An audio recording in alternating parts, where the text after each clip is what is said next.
We Tamil நேயர்களுக்கு வணக்கம். பத்திரிகையாளர் திரு வளவனோட இணைஞ்சிருக்கோம். வணக்கம் வளவன். வணக்கம் சார். வர அக்டோபர் மாதம் ஹரியானா, மகாராஷ்டிரா இந்த ரெண்டு மாநிலத்திலையும் தேர்தல் வரப்போகுது. அங்கே வந்து எம்எல்ஏ தேர்தல் வரப்போகிறாங்க. அடுத்த முதலமைச்சர்கள், அடுத்த கட்சிகள் வரப்போகுது. இது குறித்து தேர்தல் ஆணையம் நாங்கள் இப்போயே ப்ரிப்பேர் ஆகிட்டு இருக்கோம், நாங்கள் வந்து புதுசாக எலக்ட்ரல் ரோல வந்து ரிவைஸ் பண்ணிருக்கோம் அப்படின்னு சொல்கிறாங்க. இதே சமயத்தில் இன்னொரு செய்தி என்ன வருது அப்படின்னா, இந்த தேர்தல், அதாவது அக்டோபரில் நடக்கக்கூடிய ஹரியானா, மகாராஷ்டிரா தேர்தல் மோடியினுடைய வாழ்க்கையில் மிக முக்கியமான ஒரு ரோலை ப்ளே பண்ண போகுது அப்படிங்கிறாங்க. என்ன ரோல்? ரொம்ப முக்கியமான ஒரு காலகட்டம். மோடி ஒரு மாதிரி இழுத்து பிடிச்சி தனி மெஜாரிட்டி இல்லாமல் ஆப்கி பார் சாக்கோ பாருங்கிற ரேஞ்சுக்கெலாம் வந்து நின்று ஒரு மாதிரி கூட்டணி சர்க்காராக கொண்டு வந்து சேர்த்து விட்டார். ஆனால் கடந்த காலத்தில் முழுக்க மோடி 300 ஜெயிச்ச போதும் சரி, இல்லை அதுக்கு முன்னாடி 280-90 ஜெயிச்சிருந்த போதும் சரி, அந்த காலகட்டங்களில் எல்லா தேர்தல்களிலும் வெற்றி பெற்றால் அது மோடிக்கு கொண்டு போய் தான் சேர்க்கப்பட்டது அப்படிங்கிறத பார்க்குறோம். மோடி முகத்தை காட்டினா ஓட்டு அப்படிங்கிறத சொன்னாங்க. எது பலவீனம் என்று பாஜக திரும்ப திரும்ப சொன்னதோ, எங்ககிட்ட மோடி இருக்காரோ, உங்கள் இந்தியா கூட்டணியில் பிரதமர் இருக்காரான்னு கேட்டாங்க இல்லையா, எந்த ஸ்டேட்லேயுமே அவர்கள் முதலமைச்சர் வேட்பாளரை காட்டி கேட்க மாட்டாங்க, மோடி முகத்தை காட்டி தான் ஓட்டு. இந்த 2 ஸ்டேட் நம்ம சொன்னோம் இல்லையா, மகாராஷ்டிராவும் ஹரியானாவும், இப்போ நடந்து முடிந்த நாடாளுமன்ற தேர்தலில் பாஜக மரண அடி வாங்கியது இந்த 2 ஸ்டேட்டு தான். உங்களுக்கு மகாராஷ்டிராவில் மட்டும் அவங்க கடந்த முறை வாங்கின சீட்டை வாங்கியிருந்தாங்கன்னா, இந்த 2 ஸ்டேட்டில் போன முறை வாங்கின சீட்டை அப்படியே ரீட்டைன் பண்ணியிருந்தாங்கன்னா, பிஜேபி மட்டும் தனியாக தனிப்பெரும்பான்மை பெற்று இருக்கும் அப்படிங்கிறத நம்ம கவனிக்கணும். 240 வந்திருக்காங்க. அவங்களுக்கு மகாராஷ்டிராவில் கிட்டத்தட்ட 25 சீட்டு அவுட்டு. ஹரியானாவில் கடந்த முறை வாங்கினதில் 7 சீட் அவுட்டு. இது 2 கூட்டினா 32, 240, 32, 272. அப்போ பிஜேபி தனிப்பெரும்பான்மை பெற முடியாமல் போனதுக்கு இந்த 2 கட்சி காரணம், உள்ளே நடந்த உள்ளடி அரசியல் காரணம். இப்போ நம்ம அப்போ மோடியினுடைய முகத்தை தான் இந்த முறையும் காட்ட போகிறாங்க. முதலமைச்சர் வேட்பாளரை முகத்தை சொல்லாமல் பிஜேபி உள்ளே போகும்போது அந்த தோல்வியை ஏற்கனவே சமயம் பார்த்து காத்திருக்கிற ஆர்எஸ்எஸ் மோடியினுடைய முகத்தை காட்டி 2 ஸ்டேட்டில் ஆட்சியை பறி கொடுத்துருக்குறோம். நீங்கள் எலெக்ஷனில் நின்று ஏற்கனவே ஆட்சி இல்லை, இந்த முறை ஜெயிக்க முடியலன்னா வேற, இருந்த ஆட்சியை இழந்திருக்கிறோம், அவங்களால் அங்கேயும் மெஜாரிட்டி வர முடியல, இங்கேயும் கொண்டு வர முடியல என்பதை அவருடைய தலையில் கணக்காக எழுதிட்டு கணக்கை செட்டில்மெண்ட் பண்ணிடலாம் அப்படிங்கிறத நோக்கி நகர்வதற்கான வாய்ப்பு பிரகாசமாக இருக்கிறது இந்த 2. இப்போ நம்ம முதல்ல மகாராஷ்டிரா பார்த்துடலாம். மகாராஷ்டிரா நமக்கு தெரியும் 48 சீட்டு, கடந்த முறை அவங்க 42 சீட்டு ஜெயிச்சிருந்தாங்க. இந்த முறை இது 17ஆக வந்திருக்கிறது. இந்த 17ல் ஷிண்டேவுக்கு ஒரு 7, அஜித் பவார் 1 தான் ஜெயிச்சிருக்கிறார். இந்த 8 போக மீதி 9 வந்து பாஜக. அது இப்போ என்னென்னா, போன முறை அவங்க 42 ஜெயிச்சதுக்கான மெயின் ரீசன், எல்லா கட்சியுமே முழு கட்சியாக இருந்தது. நின்னது சிவசேனாவும் பிஜேபியும் தான். சிவசேனா கம்ப்ளீட்டாக மராத்தி ஓட் பேங்கையும், பிஜேபி கம்ப்ளீட்டாக நான் மராத்தி ஓட் பேங்கையும் மொத்தமாக ஸ்வீப் பண்ணாங்க அப்படிங்கிறத பார்க்குறோம். போன முறை பல இதில் மோர் தென் 50% வாக்கு வாங்கி அந்த கூட்டணி பெரும்பான்மையாக வெற்றி பெற்றது. இப்போ இந்த என்னென்னா, ஓட் பேங்கில் எல்லாத்தையும் கம்ப்ளீட்டாக ஸ்ப்ளிட் ஆகிடுச்சு. நான் மராத்தி ஓட் பேங்க் மட்டும் உங்களுக்கு கம்ப்ளீட்டாக ஸ்வீப்புக்கு உதவ போகிறது இல்லை அப்படிங்கிறதும், உத்தவ் தாக்கரே ஷிண்டேவும் சரி, அஜித் பவார் சரத் பவாரும் சரி, இப்போ எல்லாமே பிஜேபி மட்டும்தான் முழு கட்சியாக இருக்குது. மீதெல்லாம் அரை கட்சி காக்கா கட்சி தான். ஏன்னா காங்கிரஸ்லேருந்து ஒரு 10 பேரை பிடிச்சிட்டு போயிருக்காங்க. முன்னாள் முதலமைச்சர் அசோக் சவான் உட்பட அங்கேருந்து 10 பேரை பிடிக்கிறது, இப்படி எல்லாம் போனது அப்படின்றது இது பெரிய லெவலில் அங்கே கம்ப்ளீட்டாக காலி பண்ணிருச்சுன்னா, நீங்கள் அந்த கூட்டணி ஆட்சியில் நிதியமைச்சராக இருந்தவர் அந்த ஆட்சியை கவுத்துட்டு நீங்கள் வருவீங்க, உங்களுக்கு நிதியமைச்சராக வந்து உட்காருவார்னா உங்களுடைய கிரெடிபிலிட்டி என்ன ஆகுங்கிற மெயின் கேள்வி இருக்குது. 2வது அதில் வந்து நம்ம கவனிக்க வேண்டியது தேசியவாத காங்கிரஸ் தான். இப்போ பெரும் பிரச்சனை தேசியவாத காங்கிரஸுக்கும் ஷிண்டேவும் ஏற்கனவே கேபினெட்டில் போதுமான அளவுக்கு எங்களுக்கு பிரதிநிதித்துவம் இல்லைங்கிற குரலை கொடுத்துட்டாங்க. அஜித் பவார்லாம் அவரை மாதிரி சரத் பவாரை மிஞ்சி அவர் பேசுகிறாப்புல. அவர் ஜெயிச்சது ஒரே ஒரு எம்பி, அவர் கேபினெட் கேட்குறாரு. ஏன்னா இப்போ அவங்களுக்கு பிரஃபுல் பட்டேல் இருக்கார் ராஜ்யசபாவில், லோக்சபாவில் ஒரே ஒருத்தர் ஜெயிச்சார் இல்லையா. இதில் பிரஃபுல் பட்டேலுக்கு கொடுக்கணும்னா இணையமைச்சர், அவர் ஏற்கனவே அமைச்சராக இருந்தவர், அதனால் இணையமைச்சர் கொடுத்தா எப்படி வாங்கி பாருங்கிறாரு. உங்களுக்கு இருக்கிறதே மட்டுமே லோக்சபா ராஜ்யசபா சேர்ந்தே 2 பேர் தான். அவர் என்ன சொல்கிறாரு, இப்போ அப்படி தெரியும், எலெக்ஷன் முடிஞ்சுன்னு ஒரு 6 மாதத்துல எங்களுக்கு ராஜ்யசபாவில் எக்ஸ்ட்ரா 2 கூடும், 4 பேர்னு அப்போ வரப்போகிறத கணக்கு வச்சு இப்போ கேபினெட் கொடு அப்படிங்கிற லெவலுக்கு அவர் பேசுகிறார் இல்லையா. இந்த கட்சியவே கூட்டணியை விட்டு முதல்ல வெளியேற்றுங்கிற குரலை பிஜேபிக்குள்ளே இருந்தும் ஆர்எஸ்எஸ்க்குள்ளே இருந்தும் ஏற்கனவே ஒழிக்க தொடங்கி இருக்கிறது. அதில் ஆர்எஸ்எஸ் தலைவர்கள் வெளிப்படையாக, ரத்தன் சர்தா அப்படிங்கிறவர் ஒரு ஆர்டிக்கலில் டீட்டெயில்டாக ஆர்கனைசரில் எழுதிட்டார். எழுதி முடித்து அங்கே இருக்கக்கூடிய சங் பரிவாரினுடைய அவங்க அத்தனை பேருமே அவமானப்படுத்தப்பட்டிருக்கிறார்கள். இந்த கூட்டணி கூட்டணி ஜெல் ஆகலை அப்படின்னு அவர் எழுதின பிறகு அஜித் பவார் தரப்பிலிருந்து அவங்களுடைய செய்தி தொடர்பாளர் வெளியில் வந்து ப்ரெஸ் மீட் கொடுக்குறாரு. நீங்கள் கூட்டணி தோற்றுது அப்படின்னா அது கூட்டு பொறுப்பு, எல்லாரும் தான் காரணம். பிஜேபி போன முறை ஜெயிச்சு அதே இடத்துல ஜெயிச்சதா? இல்லைல்ல. அப்போ நீங்கள் இப்படி குற்றம் சாட்டுனீங்க அப்படின்னா கூட்டணி குறித்து நாங்கள் மறுபரிசீலனை செய்ய வேண்டியிருக்கும். இந்த கூட்டணியில் தொடர்வதா இல்லையா என்பது குறித்து நாங்கள் முடிவு செய்து வேறு மாதிரியான முடிவை எடுக்க வேண்டி இருக்கும்னு வெளிப்படையாக பாஜகவுக்கான மிரட்டல் அஜித் பவார் கேம்பிலிருந்து வந்திருக்கிறது. அப்போ இதை நம்ம கவனிக்கணும். ஒன்று. ரெண்டாவது, இந்த முறை இவர் யார் ஷிண்டே ஜெயிச்சதும் சரி, அஜித் பவார் ஜெயிச்சதும் சரி, பழைய சின்னத்தை வச்சுட்டு ஜெயிச்சிருக்கிறாங்க. இவங்களை விட கூடுதல் சீட்டு வாங்கிய உத்தவ் தாக்கரேயும் சரத்பவாரும் சின்னமே இல்லாமல் புதுசாக வாங்கி வின்னிங்கும் பண்ணியிருக்கிறாங்க. அவருக்கு 9, இவருக்கு கிட்டத்தட்ட 6 சீட்டு வரைக்கும் இருக்குது. 15 சீட்டு புது சின்னத்தில் இந்த 2 கட்சியும் வாங்கியிருக்கு. அப்படின்னா அடிப்படையில் நாங்கள் தான் உண்மை. ஏன்னா இவங்க பாஜக எலெக்ஷன் கமிஷனையும் ஸ்பீக்கரையும் கையில் வச்சுக்கிட்டு சின்னத்தை இவங்களுக்கு வாங்கி கொடுத்தது. அதை மீறி ஜெயிச்சிருக்கிறாங்க. இப்போ என்ன பிரச்சனை ஆகும்னா, இந்த 2 கேம்ப் இருக்குல்ல, ஷிண்டே கேம்ப் சரி, ஷிண்டே முதலமைச்சராக தொடர்கிற கடைசி நாள் வரைக்கும் அவர் கூட ஒரு கூட்டம் இருந்துகிட்டு இருக்கும். என்னைக்கு அது முடிஞ்சு அவர் காபந்துங்கிற லெவலுக்கு வராரோ அப்படியே இங்கேருந்து அங்கே எரோட ஆகிறதுக்கான ஸ்பேஸ் இருக்குது. இது ஒன்று. இன்னொன்று, அஜித் பவாருக்கு இப்போவே அவர் எலெக்ஷன் ரிசல்ட் வந்து கூட்டம் போட்டார். பார்த்தா ஒரு 15 எம்எல்ஏக்களை காணாம், mobile out of network coverage ஏரியான்னு வருது. எல்லாம் அங்கே போய் அங்கே மீட் பண்ணுறதுக்கான வேலைகளுக்கு போயிட்டாங்க அப்படிங்கிற இடம் வருது. இப்போ பிஜேபி மினிஸ்டராக வச்சுருக்கிறதுலேயே ஷிண்டே ஆட்களும் அஜித் பவார் ஆட்களும் எவ்வளோ நாள் உள்ளே இருப்பாங்கன்னு தெரியாது, எப்போ தவி ஓடுவாங்கன்னு தெரியாது. அந்த கவர்மெண்ட் அக்டோபர் வரைக்கும் தன்னுடைய முழு ஆயுட்காலத்தை நிறைவு செய்யுமா என்பதே இன்றைக்கு கேள்விக்குறியாக இருக்கிறது. பாஜகவினுடைய கூட்டணி அரசு எப்போது வேண்டுமானாலும் கொலாப்ஸ் ஆகி விடுவதற்கான இடம் இன்றைக்கு தெள்ள தெளிவாக வந்திருக்கிறது அப்படிங்கிறத நம்ம கவனிக்கணும். கூட்டணி கட்சிகளுக்குள்ள இவ்வளவு சிக்கல்கள் ஓடிக்கிட்டு இருந்தாலும் இந்த மகாராஷ்டிரா ஹரியானாவை மையமாக வச்சு பாஜகவுக்கு உள்ள இருந்து மோடிக்கு ஒரு மிகப்பெரிய அழுத்தங்கள் கொடுக்கப்பட்டுட்டே இருக்கு இல்லையா? உங்கள் முகம் இனிமேல் ஒர்க் அவுட் ஆகலை, நீங்கள் வந்து உங்களுடைய இமேஜ் தான் கட்சிக்கான ஓட் பேங்க் அப்படின்னு சொல்கிறத வந்து அவங்க கட்சிக்குள்ள இருந்தே ஒரு பெரிய ஃபோர்ஸ் வந்து அவர் தள்ளிட்டு இருக்கு இல்லையா? இதை எப்படி எதிர்கொள்வார் மோடி? அவர் வந்து நான் வந்து பிரதமர் பதவி விட்டு விலக மாட்டேன், நான் தான் பிரதமர் கேண்டிடேட் 75 வயசு தாண்டினாலும் அப்படிங்கிற மாதிரியான ஒரு ஹோல்டர் இருக்கார். அதாவது கட்சி பிஜேபியினுடைய ரூல்ஸ் அண்ட் ரெகுலேஷன் படி 75 வயசு தாண்டவங்க யாருமே கட்சி பொறுப்பில் இருக்க முடியாது. கட்சி பொறுப்பில் இருந்தால் தான் பிரைம் மினிஸ்டர் ஆக முடியும். ஸோ அப்போ உள்ளே இருந்து இந்த தேர்தலை மையமாக வச்சு இவருக்கு உள்ளேருந்து ஒரு ப்ரெஷர் வரும் இல்லையா? இந்த ப்ரெஷரை இவர் எப்படி ஹேண்டில் பண்ணுவார்? இதுக்கு முன்னாடி நம்ம ஹரியானா ஒரு டச் பண்ணிவிட்டு இங்கே வந்துடலாம். ஹரியானாவை பொறுத்த வரைக்கும் அங்கே ஏற்கனவே பாஜக கடந்த முறை மனோகர்லால் கட்டார் தான் வெற்றி பெற்றார். அந்த சமயத்தில் அவங்களுக்கு மெஜாரிட்டி இருந்தது. கூடுதலாக ஜேஜேபி அங்கே இருக்கக்கூடிய ஜனநாயக் பார்ட்டி அவங்களுக்கு 10 எம்எல்ஏக்கள் இருந்தாங்க, அவங்க ஆதரிச்சாங்க. ப்ளஸ் ஒரு 6 சுயேட்சைகள் ஆதரிச்சிட்டு இருந்தாங்க. இதில் நடுவில் சிலர் இறந்தாங்க. அதுக்கப்புறம் வந்து பார்த்திங்கன்னா அந்த கூட்டணி கட்சி இதை விட்டு கூட்டணியை விட்டு வெளியே போச்சு. ஏன்னா இப்போ நடந்துட்டு இருந்த விவசாயிகள் போராட்டம் இருக்கு இல்லையா, ஹரியானா பார்டரில் அந்த சிங்கு பார்டரில் அதை இவங்க ஹேண்டில் பண்ணதில் மிகப்பெரிய அதிருப்தி ஆகி கூட்டணி கட்சி வெளியே போயிடுச்சு. கூட்டணி கட்சியை தாண்டி சுயேட்சைகளாக இருந்தவங்களும் வெளியில் போய் அந்த கவர்மெண்ட்டுக்கு மோர் தென் மெஜாரிட்டி மார்க்கு குறைஞ்சிருச்சு. கூட்டணி கட்சி வெளியே போனதுமே மனோகர்லால் கட்டாரை ரிசைன் பண்ண சொல்லிட்டாரு. மோடியோட சீனியர் அவர், மோடியோட ஆர்எஸ்எஸ்ல சீனியராக இருந்த மனோகர்லால் கட்டாரை அதுக்கு ஒரு வாரத்துக்கு முன்னாடி தான் போய் அவரை பற்றி புகழ்ந்து கூட்டமெல்லாம் பேசிட்டு வந்து அடுத்த ஒரு வாரத்துக்குள்ள அவரை ரிசைன் பண்ணுங்க அப்படின்னுட்டு எம்பியா இருந்த நயப் சிங் சைனியை கொண்டு போய் உள்ள போட்டுட்டார். ஆனால் இந்த எம்பி எலெக்ஷன் வருகிற வரைக்கும் அங்கே ஸ்டேட்டில் ஆட்சி கவிழாமல் காப்பாற்றிட்டு இருந்து மனோகர்லால் கட்டார் தான். ஏன்னா இவர் எம்பியா இருந்தவர் திடீர்னு கொண்டு போய் இம்ப்ளான்ட் பண்ணால் லோக்கல் பாலிடிக்ஸ்ல இருந்து ஆட்களை பிடிச்சி வைக்கிறதுல இருந்து ஏதாவது ஒரு ஆள் அங்கே பேசுகிறாங்க அங்கே போகிறாங்கன்னு தொடர்பு வந்துச்சுன்னா இவர் உடனே ஒரு ப்ரெஸ் மீட்டை கூப்பிட்டு 10 காங்கிரஸ் எம்எல்ஏக்கள் எங்களுடன் தொடர்பில் இருக்கிறாங்களே இவர் ஒன்று கொடுப்பாரு. இப்படியான ஒரு பாலிடிக்ஸ் ஓடிட்டு இருந்துச்சு இல்லையா? நீங்கள் என்ன பண்ணுறீங்க, அங்கேருந்து கம்ப்ளீட்டாக மனோகர்லால் கட்டாருக்கு நம்ம சீஃப் மினிஸ்டர் பதவியை பிடுங்கின பிறகும் கூட ஹரியானாவில் ஒரு ஹோல்டு இருக்குது. இது வந்து நம்மளை மீறி அவர் அங்கே இப்போ ஸ்கோர் பண்ணிட்டாருன்னா வம்புன்னு அவரை டேரெக்டாக அமைச்சராக்கி எலெக்ஷனில் நின்னார், ஜெயிச்சார். அவர் இங்கே வந்துட்டாருனாலும் இன்றைக்கி அவருக்கு வந்து பார்த்தீங்க அப்படின்னா நகர்ப்புற மேம்பாட்டு அமைச்சராக இருக்கிறார். அவர் இங்கே வந்துட்டார். ஒரு ஸ்டேட் ஐடென்டிட்டி இல்லாம ஒரு பொதுவா கேபினெட்டுக்குள்ள நீங்க கேபினெட்ல 9வது இடம் குமாரசாமிக்கு மேல இந்த பக்கம் வந்து பார்த்தீங்க அப்படின்னா ஜெய்சங்கர் அவருக்கு கீழே அப்படிங்கிற மாதிரி அவரை கொண்டு போய் அங்கே வச்சுட்டாங்க.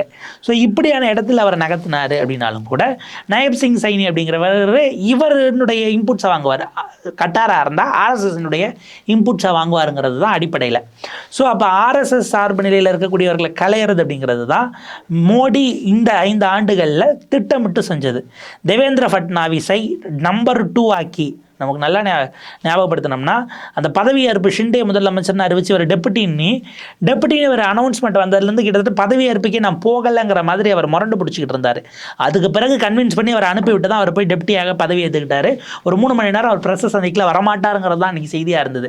ஏன்னா தேவேந்திர ஃபட்னாவிஸ் தனித்தே அவருடைய லாபியை தனியாக பயன்படுத்தி குடியரசுத் தலைவர் விடிய காலையில் 5:30 மணிக்கு நடுராத்திரியில் அவங்க போய் சைன் ஆகிருந்தால் தான் காலையில் 5:30 மணிக்கு கவர்னருக்கு தகவல் வருதுன்னா போய் நள்ளிரவில் எப்படியும் குடியரசுத் தலைவரை எழுப்பி கையெழுத்து வாங்கியிருப்பாங்க. அதே மாதிரி இந்த தடவை கூட தேர்தல் தோல்விக்கு பிறகு நான் வந்து ரிசைன் பண்ணிக்கிறேன்னு கூட சொன்னார். ஆமாம், அவருக்கு என்னன்னா என்னை முதலமைச்சர் வேட்பாளர்களை நீங்கள் சொல்லக்கூடாது, அதனால் தேர்தல் தோல்விக்கு நான் பொறுப்பேற்றுக்கிறேன், கட்சியை என்கிட்ட விடுங்க, என்ன டெபுட்டி சீஃப் மினிஸ்டர்னால் ஆட்சியை பார்க்கணும், எனக்கு அது வேண்டாம், நான் கட்சியை வளர்க்குறத இடத்துக்கு வரேன் அப்படின்னு சொல்லி பிஜேபியில் ஸ்டேட் ஐடென்டிட்டியாக தான் மாதிரி சீஃப் மினிஸ்டர் கேண்டிடேட் ஆகணுங்கிறதுக்காக ஃபட்னாவிஸ் கொண்டு வந்த விஷயம். அப்போ நீங்கள் திட்டமிட்டு ஆர்எஸ்எஸ்னுடைய வளர்ப்பாக வந்த அங்கே இருக்கக்கூடிய மராத்தி பிராமினாக இருக்கக்கூடிய தேவேந்திர ஃபட்னாவிஸை நம்பர் 2 ஆக்கிட்டீங்க, காலி பண்ணிட்டீங்க. மனோகர்லால் கட்டார் மிக தீவிரமான ஆர்எஸ்எஸ் பேக்ரவுண்ட்லேருந்து வந்த ஒருத்தவரையும் காலி பண்ணுறீங்க அப்படின்னா இதுக்கு இப்போ ஆர்எஸ்எஸ் கொடுக்கக்கூடிய ரெசிஸ்டன்ஸ் தான் இப்போ நம்ம டச் பண்ண வேண்டிய இடமாக இருக்கிறது. அது ஒரு முடிவு இந்த தேர்தலில் வரும். அதுக்கான அதாவது உங்ககிட்ட உங்கள் முகத்தை காட்டி மோடிக்கு கேரண்டின்னு சொன்னீங்க, மெஜாரிட்டி வரல, திரும்ப மோடி முகத்துக்காக ஓட்டு கேட்டீங்க, 2 ஸ்டேட் கவுத்துட்டீங்க. அப்போ உங்களால் முடியல, உங்களோட தேஜஸ் என்பது கம்ப்ளீட்டாக காலி ஆகிடுச்சு என்பதற்கு இது எல்லாம் உதாரணம். ஏன்னா கர்நாடகாவில் கடந்த ஆண்டு இவர்கள் தோற்றதும் ஆர்எஸ்எஸ் ஒரு ஆர்டிக்கல் அப்பயே எழுதிச்சு இல்லையா, ரொம்ப டீட்டெயில்டாக ஆர்கனைசரில் அந்த பீஸ் வந்தது.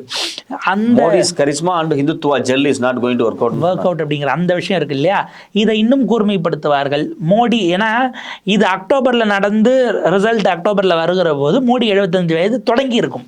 ஆமாம், இந்த செப்டம்பர் 17 அவருக்கு 74 நிறைவடை, இந்த 75 தொடங்கி இருக்கும்.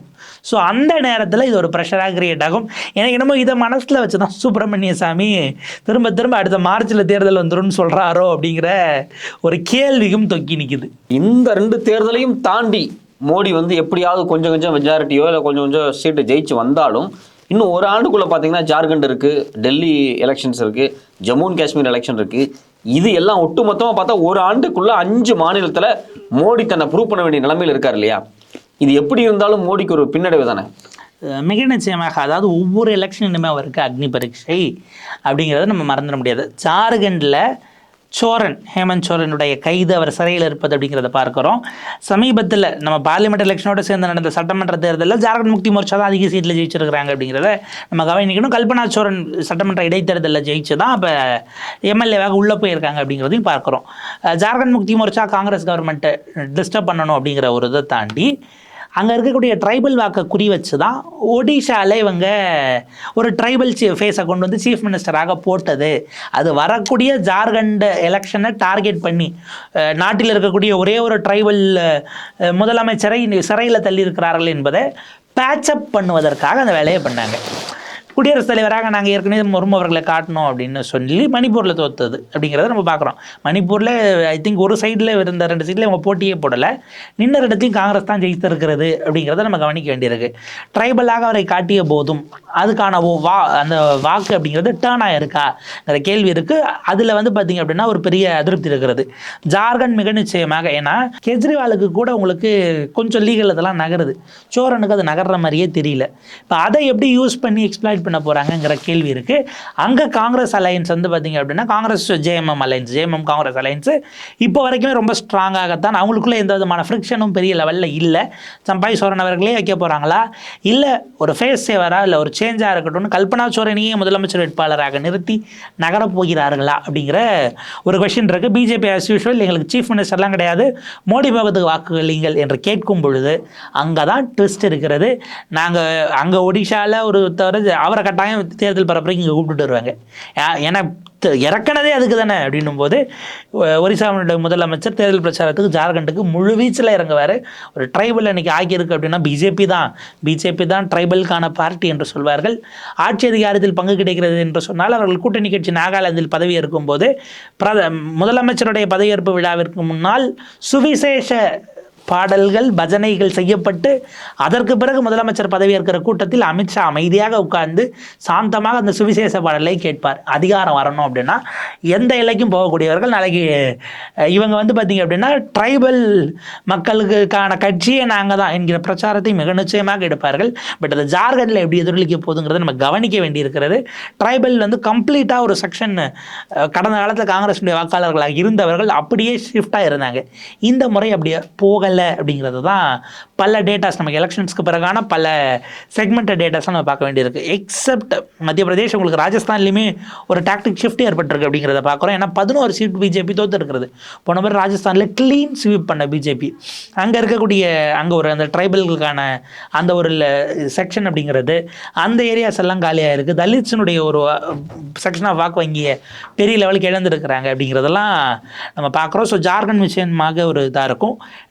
டெல்லி வந்து ரொம்ப ஒரு இன்ட்ரெஸ்டிங்கான ஃபைட்டாக இருக்க போகிறது. கெஜ்ரிவால் போதும், காங்கிரஸோட இருந்த வரைக்கும் போதுங்கிற முடிவு எடுக்க போகிறாரா? ஏன்னா மமதாவினுடைய ஸ்ட்ராட்டஜி தான் கிட்டத்தட்ட கெஜ்ரிவாலும் எடுப்பார் நான் நினைக்கிறேன். மம்தாவினுடைய பிளானை பாருங்களேன்.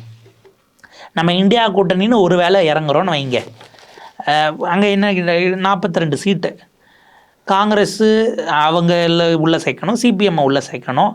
ஆளுக்கு நான் ஒரு ரஃபாக ஒரு 6 சீட்டு கொடுத்தேன்னா நான் 30 சீட்டு தான் நிற்பேன். நான் தனியாக நின்னே 31 ஜெயிச்சுட்டு போகிறேன் அப்படின்னு அவங்க 2 பேரும் கைட்டு விட்டீங்கன்னா என்னோட சேர்ந்து என்னோடய ஓட் பேங்க்கை நீ காலி பண்ணிடக்கூடாது. நாளைக்கு நீ வளர்ந்து 6-6ங்கிறது அப்படியே இங்கே வந்துச்சுன்னா அது ஒர்க் பண்ணிங்கன்னா எம்எல்ஏ எலெக்ஷனில் காலி ஆகிறதுக்கான வேலை வரும். அப்படி பண்ணக்கூடாதுங்கிற அந்த தாட் ப்ராசஸ் தான், அப்படிப்பட்ட ஒரு ஆங்கிளில் சிந்திக்கக்கூடியவர் தான் கெஜ்ரிவாலும். கிட்டத்தட்ட சாஃப்ட் ஹிந்துவா தான். நீங்கள் மமதாவையும் சாதாரணமெல்லாம் எடுத்துக்க முடியாது அப்படின்னு நம்ம பார்க்க வேண்டியிருக்கு.